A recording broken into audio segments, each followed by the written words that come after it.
Levi! Ano?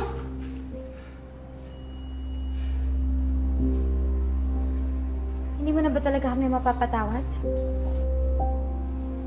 Hayaan mo naman kami magpaliwanag, oh. Sumama ka muna sa amin, kahit sandali lang.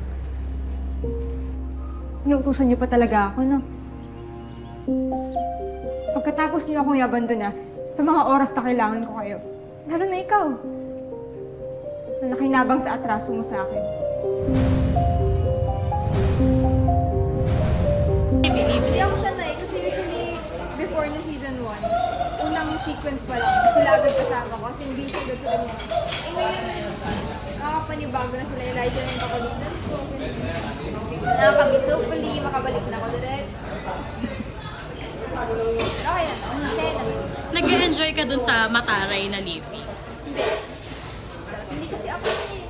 Parang, never ako nagkaroon ng mataray palaro. Tsaka ito mas maganda siya kasi kunyari ako mataray ako, pero pag alis mo na parang nai-guilty naman, ganyan. Pero hindi ako nag-enjoy.